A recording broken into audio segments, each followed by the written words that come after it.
Hello बच्चों, आज हम पढ़ेंगे lesson 4 special method of plant reproduction या पादप जनन में विशिष्ट विधियां या पादप जनन की जो विशिष्ट विधियां है, special method of plant reproduction है वो क्या है। देखो, हमने प्लांट रिप्रोडक्शन की दो मेथड हमने अभी तक पढ़ लिए हैं, vegetative reproduction and sexual reproduction.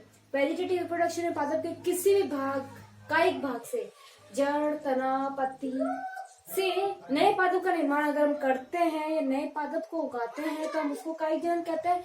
लैंगिक जनन में पादप के लिए नर युग्मक होते हैं और मादा युग्मक होते हैं, दोनों का संयोजन होता है और फिर जाइगोट बनता है, जाइगोट से फिर भ्रूण बनता है। तो जो दोनों गैमेट्स इसमें महत्वपूर्ण रोल निभाते हैं उनको हम क्या बोलते हैं, लैंगिक जनन बोलते हैं या सेक्सुअल रिप्रोडक्शन कहते हैं। तो इस तरह पादप में जनन की जो विधियां हैं वो दो तरह से होती है, पर इनके अलावा भी एक विशिष्ट विधि होती है जिसे हम अलैंगिक जनन भी कहते हैं या असेक्सुअल रिप्रोडक्शन भी कहते हैं।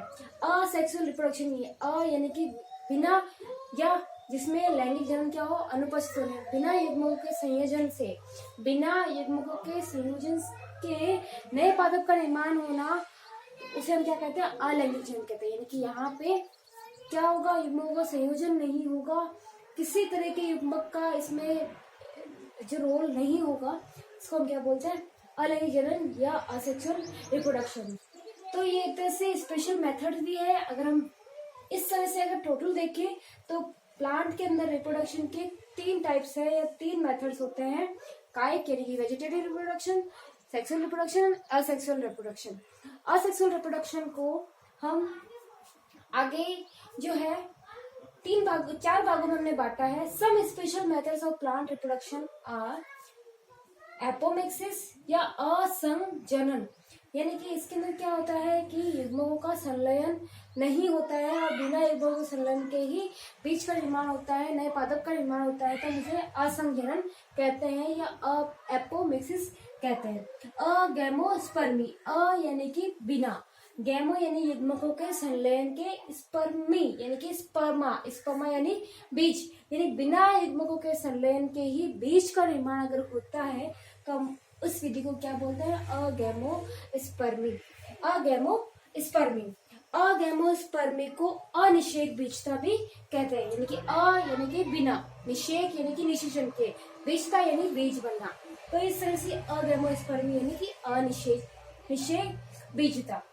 नेक्स्ट है हमारा माइक्रो प्रोपोगेशन या सूक्ष्म प्रवर्धन। ये लेबोरेटरीज में इन विट्रो होता है और इसमें क्या होता है कि किसी भी पादप को, ये जो संकटग्रस्त जाति है या किसी महत्वपूर्ण पादप की खूब सारी जातियां अगर हमें उगानी है तो हम उस पादप की कोई भी कोशिका ले सकते हैं, कोई भी उत्तक ले सकते हैं, उत्तकों का संवर्धन करके और फिर उससे खूब सारे पादप अगर बनाते हैं और उसको पर्टिकुलर एनवायरनमेंट वगैरह सब कुछ हम उस लैब में ही देते हैं तो हम उसे क्या बोलते हैं, माइक्रो प्रोपोगेशन या सूक्ष्म प्रवर्धन।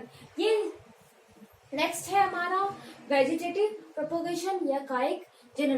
कायिक जनन जड़ द्वारा होता है, तने द्वारा होता है, पत्ती द्वारा होता है, जैसे कि लीफ, ब्रायोफाइलम की लीफ में, जड़ द्वारा जैसे कि चमेली में, तने द्वारा जैसे कि गुलाब में। इस तरह के एग्जांपल या वेजिटेटिव प्रोपोगेशन जो है हम डिटेल में प्रीवियस जो लेसन हमने पढ़े थे हम उसमें डिटेल में पढ़ चुके हैं। इस चैप्टर में केवल हम पढ़ेंगे एपोमिक्सिस, अगैमोस्पर्मी एंड माइक्रो प्रोपोगेशन। सबसे पहला है हमारा एपोमिक्सिस।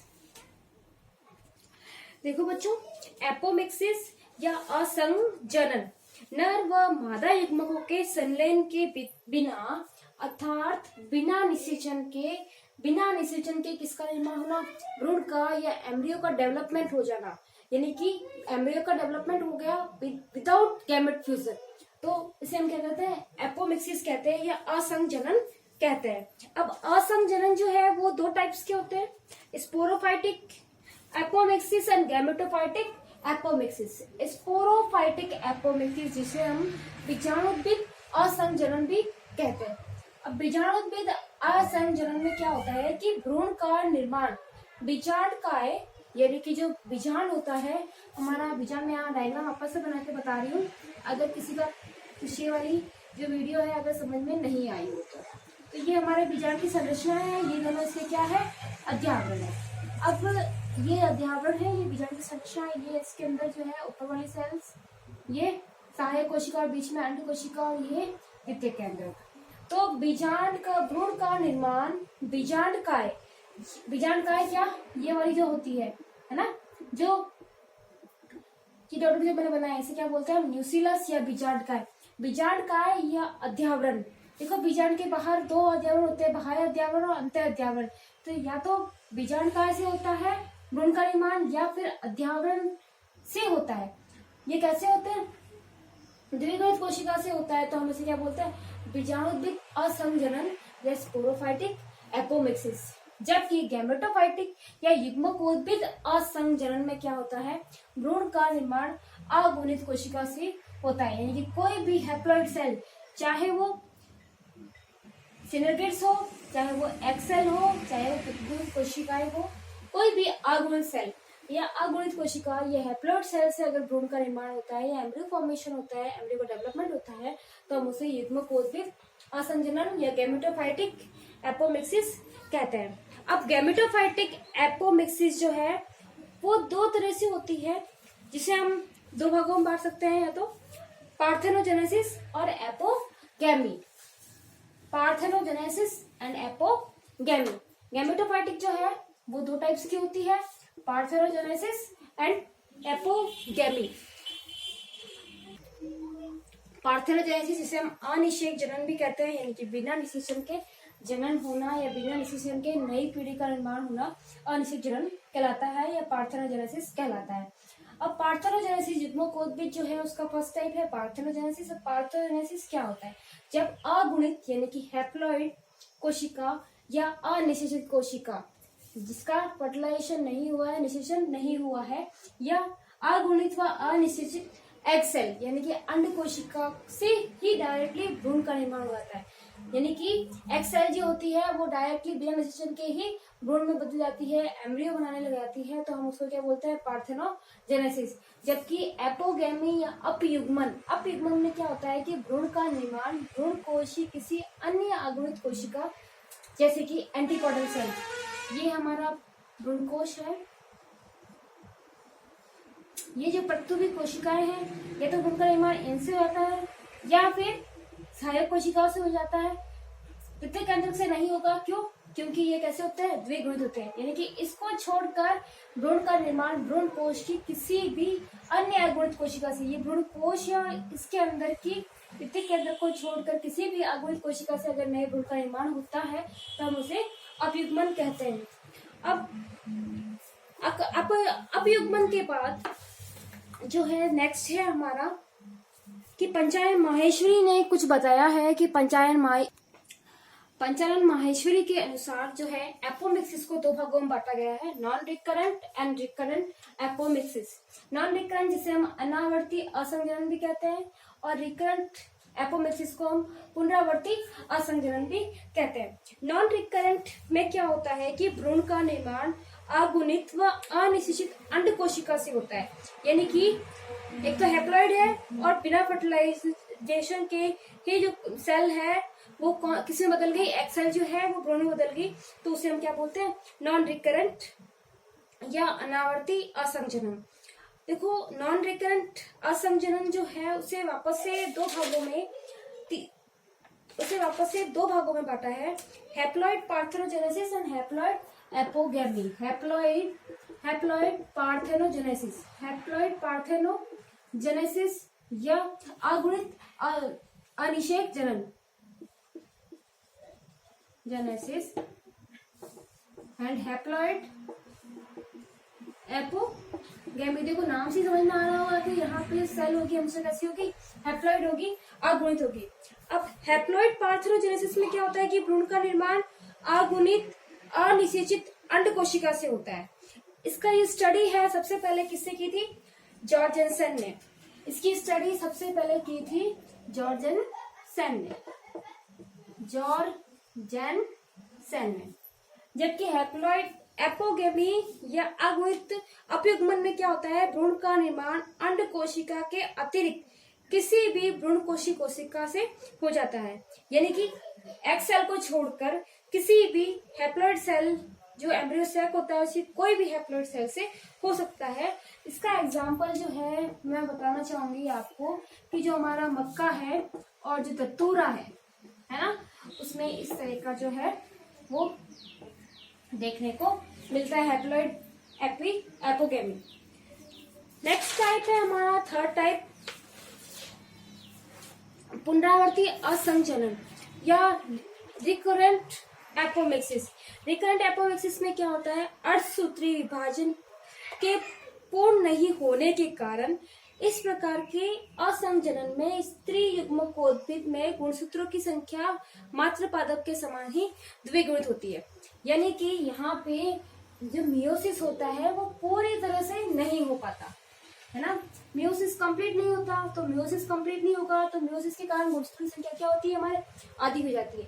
तो मियोसिस कंप्लीट नहीं होने के कारण जो गुणसूत्रों की संख्या है वो आधी नहीं हो पाती, और आधी नहीं होने के कारण जो मदर में जितने क्रोमोसोम होंगे उतने ही जो है उसके जो भ्रूण होगा या जो इसका एम्ब्रियो होगा उसमें भी उतने ही क्रोमोसोम, नंबर ऑफ क्रोमोसोम पाए जाएंगे। तो इस तरह की जो असंचलन है उसे हम क्या बोलते हैं, पुनरावर्ती असंचलन। ये वापस से दो टाइप की होती है, जनन अभिजाणुता और कायिक अभिजाणुता। जनन अभिजाणुता या हम जिसे जनरेटिव एपोस्पोरी भी कहते हैं। जनरेटिव एपोस्पोरी या जनन अभिजाणुता में क्या होता है कि भ्रूणकोश का विकास आर्कीस्पोरियल सेल से होता है। जो भ्रूणकोश होता है उसका विकास जो होता है आर्कीस्पोरियल सेल से होता है, और आर्कीस्पोरियल जो सेल जो होती है वो हमेशा कैसी होती है, डिप्लॉयड होती है, 2n होती है। तो तथा भ्रूणकोश की 2n कोशिका से द्विगुणित भ्रूण का निर्माण होता है। आर्कीस्पोरियल सेल से होता है तो भ्रूणकोश जो है उसकी डिप्लॉयड सेल से भ्रूण का निर्माण होगा। यानी कि भ्रूण जो होगा वो हमेशा किससे बनेगा, डिप्लॉयड सेल से बनेगा। कहने का मतलब ये है कि भ्रूण हमेशा डिप्लॉयड सेल, और स्टार्टिंग कहाँ से हुई, आर्कीस्पोरियल सेल जो बीजाणुविद मात्र कोशिका में बदल जाता है और बीजाणु जनन करके बीजाणु का निर्माण करता है, गुरु बीजाणु का निर्माण भी करता है, और जो लघु बीजाणु का निर्माण भी आर्कीस्पोरियल सेल से ही होता है, जो हम पहले वाले लेसन में हम पढ़ चुके हैं। तो यही जो स्टार्टिंग वाली जो सेल होती है आर्कीस्पोरियल सेल, वही उसी से ही भ्रूण का निर्माण हो जाता है। तो भ्रूण का निर्माण हो जाने के कारण जितने गुणसूत्रों की संख्या आर्कीस्पोरियल सेल में होती है, द्विगुणित अवस्था में जो होते हैं, वही आगे भ्रूण में भी गुणसूत्र जो होते हैं वो डिप्लॉयड होते हैं, द्विगुणित होते हैं। नेक्स्ट टाइप है हमारा कायिक अभिजाणुता या सोमेटिक एपोस्पोरी। इसमें क्या होता है कि बीजांड काय या अध्यावरण, ये बीजांड काय या अध्यावरण, बीजांड काय यही जो अंदर पाई जाती है हम इसे कहते हैं, या फिर अध्यावरण, ये और ये तो जो अध्यावरण पाया जाता है, इनसे अगर भ्रूण का निर्माण होता है तो हम उसे क्या कहते हैं, कायिक अभिजाणुता, क्योंकि कायिक भाग से हो रहा है ना। तो कायिक अभिजाणुता या सोमेटिक एपोस्पोरी कहते हैं। नेक्स्ट टाइप है हमारा थर्ड टाइप, एडवेंचर एम्ब्रियोनी या अपसानिक भ्रूणता। इसमें एडवेंचर एम्ब्रियोनी को हम अपस्थानिक भ्रूणता भी कहते हैं, यानी कि जहां भ्रूण का निर्माण हो रहा है वहां ना होकर उसके एक्स्ट्रा में अगर कहीं पे भ्रूण का निर्माण होता है तो अपस्थानिक भ्रूणता या एडवेंचर एम्ब्रियोनी। भ्रूण का निर्माण भ्रूण कोश के बाहर स्थित बीजांड की, ये बीजांड हो गया, बीजांड की जो भ्रूण कोश है ना, भ्रूण कोश के बाहर, भ्रूण यहाँ बनेगा तो भ्रूण कोश के बाहर स्थित, बाहर बीजांड के बाहर जो है वो क्या है, अध्यावरण है और बीजांड ग्रंथ है, निभाग है। तो भ्रूण का जो निर्माण है भ्रूण कोश के बाहर स्थित बीजांड की किसी भी द्विगुणित कोशिका, चाहे वो अध्यावरण हो सकता है, तो उससे अगर भ्रूण का निर्माण होता है तो हम उसे क्या कहते हैं, एडवेंचर एम्ब्रियोनी। वापस से समझना, भ्रूण का निर्माण भ्रूण कोश के बाहर स्थित बीजांड की किसी भी द्विगुणित कोशिका, जैसे कि बीजांड काय, इसे हम न्यूक्लियस कहते हैं, या अध्यावरण की कोशिका से होता है तो इसे हम क्या कहते हैं, एडवेंचर एम्ब्रियोनी या अपसनिक भ्रूणता। इसे बीजाणुविद असंचलन भी कहते हैं या स्पोरोफाइटिक एपोमिक्सिस भी कहते हैं। नेक्स्ट है हमारा वेजिटेटिव एपोमिक्सिस। वेजिटेटिव एपोमिक्सिस या कायिक असंजनन। कायिक असंजनन में क्या होता है? Vegetative apomixis. देखो वेजिटेटिव यानी कि कायिक असंजनन, यानी कि किसी भी कायिक भाग से पादपों में पुष्पों के स्थान पर पत्र कलिकाएं व कायिक प्रवर्त का निर्माण होना और इन्हीं के अंकुरण से नए पादप का निर्माण हो जाना, जिसे हम क्या कहते हैं? वेजिटेटिव एपोमिक्सिस या कायिक असंजनन। यानी कि पादप के अंदर क्या होगा? किसी भी भाग से कुछ ऐसे कायिक भागों का निर्माण होगा, जैसे कि पत्र कलिका, जैसे बल्बिल्स निकल रहे हैं, जैसे कि अगेव जो होता है, अगेव या एलोवेरा जो होगा, हम उसमें देखते हैं कि इस तरह की कुछ निकलता है, जिससे कि जैसे ही ये युग्मक होते हैं, ये बिना डिसीजन के अगर ये जो फूल होता है ये झड़ जाते हैं या टूट कर जैसे जमीन पर गिरते हैं तो नए पादप का निर्माण हो जाता है। या फिर कई बार ऐसा होता है कि जड़ों से ही नए पादप का निर्माण हो जाता है, तो इसे हम क्या होता है? Vegetative apomixis. यानी कि पादप में किसी कायिक भाग से नए पादप का निर्माण हो रहा है बिना युग्मकों के संलयन के। जैसे कि एक एग्जांपल और बताना चाहूंगी, जो प्याज होते हैं, अनियन होते हैं, उसमें भी वेजिटेटिव एपोमिक्सिस पाया जाता है। अब अगला टॉपिक है हमारा कि एपोमिक्सिस का इम्पोर्टेंस क्या है। Importance of apomixis. Importance of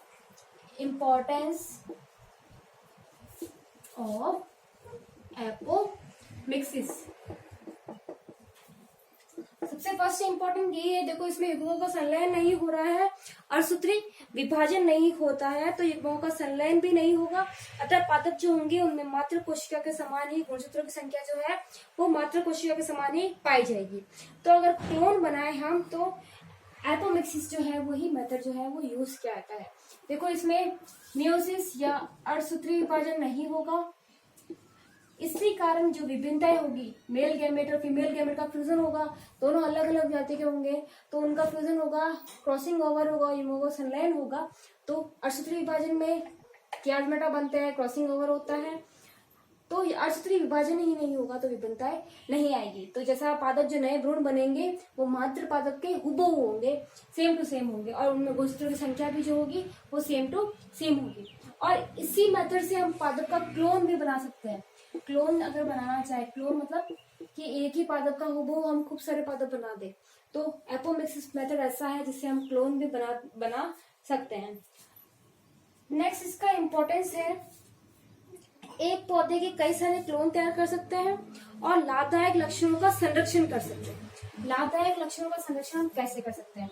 देखो कुछ पौधे ऐसे होते हैं जो उनके अंदर बहुत सी अच्छी कैरेक्टर्स होते हैं, बहुत अच्छे लक्षण होते हैं, तो हमें अगर उनको संरक्षण करना है, वो संकटग्रस्त जाती है या संकट होने के कगार पर है या उसमें किसी कारण से नई संतति का निर्माण नहीं हो रहा है, तो हम उसे क्लोन बना सकते हैं, या फिर हम उसे कायिक भाग से नए पादपों का निर्माण कर सकते हैं, या फिर हम माइक्रो प्रोपगेशन करके भी हम उसके खूब सारे पौधे जो है उसकी कई सारी संततियां जो है प्राप्त कर सकते हैं।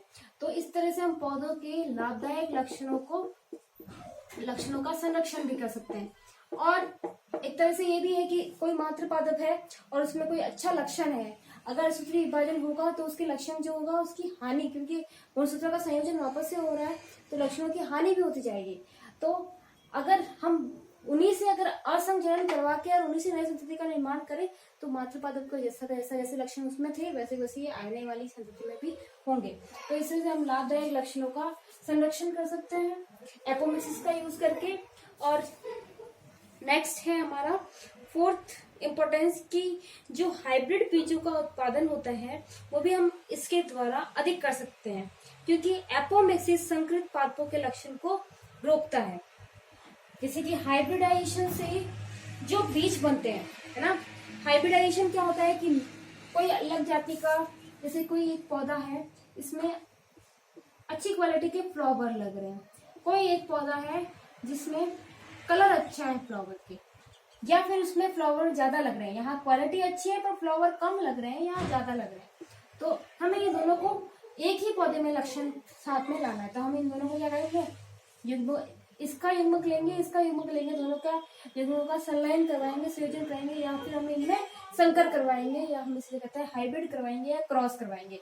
जब हमें नया पादप क्रॉस करवाने से जो नया पादप मिला, इसमें बहुत सारे फ्लावर भी लगेंगे और अच्छी क्वालिटी के भी लगेंगे, जिसमें सारे अच्छे गुण हो।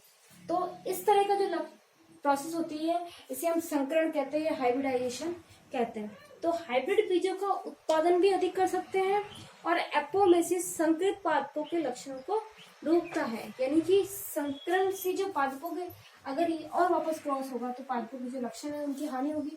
तो एपोमेसिस जो हो गई, अगर हम संकरित पादप प्राप्त करके कोई संकरित पादप प्राप्त कर लिया हमने, तो कोई हाइब्रिड प्लांट है, और हाइब्रिड प्लांट जिसमें बहुत से सारे ही अच्छे कैरेक्टर्स है, अगर हम उसका वापस से हाइब्रिड ना करवाए और इसी का ही असंजनन करवाए, अलैंगिक जनन करवाए, तो ऐसे कैसे पादप हमें मिलेंगे।